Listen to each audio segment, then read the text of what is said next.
Congregational Church of Westborough and whoever else is visiting our blog. My name is Pedro Silva. This is my wife Kelly, and today we're talking about sharing is having more. And if you look down below, you'll see the scripture passage from John, which talks about Jesus feeding the 5,000, and then there's a blog post below. But I thought that talking about it a little bit more from our perspective would be helpful to anyone who is confused by the idea of sharing being equal to having more. So with that said, we're going to talk a little bit about what that means to us, and hopefully you will be blessed by it. So what are your first thoughts? I know you had some good ones. Right. The first thing that comes to mind for me is the idea of just sharing your heart and sharing your love. And, how often is it that you'll smile and somebody will smile back? And, if you put out multiple smiles, multiple people will smile back. And then, they may go out and put out love and smiles to other people. And eventually it's just a ripple effect, and it will eventually come back around to you. So on that level, it's really obvious that sharing is having more, because energetically you're just rippling that out into the world and expanding that love, and then it will come back to you. Yeah, So, and when she said that, it made me laugh because I started thinking about how the way the world that God created is that sharing is always having more, even though we don't think it. Because if you've ever had a bad day, or you encounter someone else who had a bad day, and they share their anger or frustration with you, then you feel angry and frustrated, and you contact someone else, and then you leave them feeling angry and frustrated. Again, sharing is having more. So I guess it's really important to be mindful of what it is you're sharing. And then just on a practical level, we were talking about this Jesus feeding the 5,000, and it starts with a little kid sharing something, and then ultimately everybody had enough and then some. So it wasn't just sharing equaled enough, it was sharing was more than enough in that particular situation. And I think that it's such a thing in this world that we live in, but unfortunately we live from a space of scarcity a lot, and we have a fear of loss that contributes to what we put out in the world. And so maybe we're sharing the idea of lack, and that's why there appears to be lack. But if we shared the idea of abundance, maybe we would experience that on a more global scale, I think. right, which reminds me of a time I used to work for a catering company, and at the end of the night there was always leftover food. And on one particular occasion we had probably over 100 hamburgers left over, and at the end of the night they were just throwing them in the dumpster. And it was really cold outside and late at night, and my friend and I said, this is ridiculous, let's just take them and bring them into Boston and share them and give them out to homeless people who have no food and they're really cold tonight.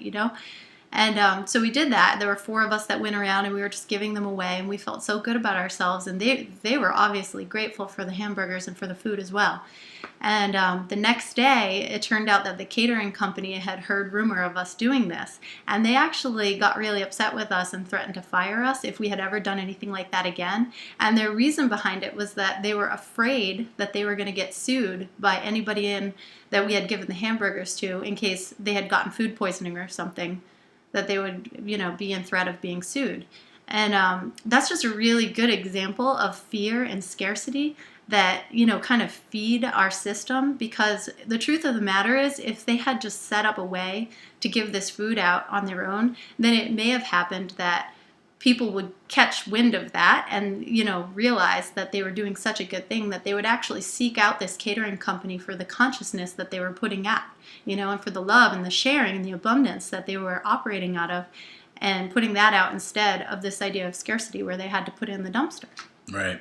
And I've also known from experience that I worked for a place one time where they had an abundance of shoes, and they could have freely given those shoes or created a system of distribution so that the shoes that were out of season and out of style could have been distributed to people globally who were in need of shoes. But instead, we were asked to destroy the shoes. And as we all know, there's one retailer that got in trouble for that a few years back. There was more than enough winter coats, obviously, because they felt like they had to get rid of them, but they could have also distributed them. But the fear was that people who didn't buy the coats would try to bring them back for a refund. So, I mean, that's sad, because it shows that there actually is more than enough in a lot of instances, and yet we experience not enough.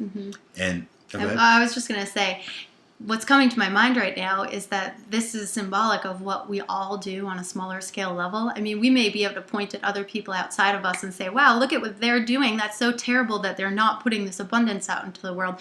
But how often is it that we don't go that extra step and extend ourselves to help somebody, or to smile, or to give somebody a hug? You know, there's a scarcity of hugs out there. And who is filling that space? You know, everybody's so afraid of touchy-feely stuff nowadays that they're not extending themselves. You know? Yeah. And I think the one other thing to note is a lot of times when people think abundance, they usually think in terms of money. And money is a form of expressing abundance, but obviously it's not the only form of abundance. Just like Kelly mentioned, smiles and hugs and things of that nature. Mm-hmm. But also each person among us has a gift.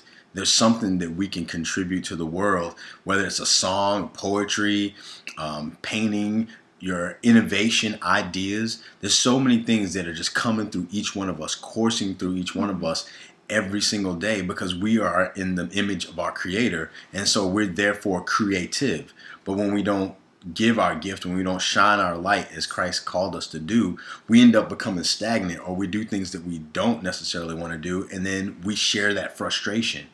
But what if we can look deeper within ourselves to shine the light that's been placed in us by our Creator, and give that, to explore who we are, to see what we love, what we like, what brings joy to our lives, and share that joy with other people. It might just be visitation, visiting somebody in a hospital, or someone who's not able to get out into the world, and bringing a little bit of the outside world to a person that's trapped on the inside. And just those little things could transform your life and our lives, and we can all benefit from it. And that abundance can just spread and spread. Mm-hmm. So, I mean, there's a lot that we could say. I think we've said a lot. Mm-hmm. But basically it comes down to this. Yeah. Sharing is having more. Right. And this is the season of giving. So just give who you are. And that's really the essence of it. You know, just be who you are and give who you are. Yeah. As my friend says, or our friend says, who you are is enough. And I like to add that who you are is more than enough if you share yourself. So share is having more. God bless.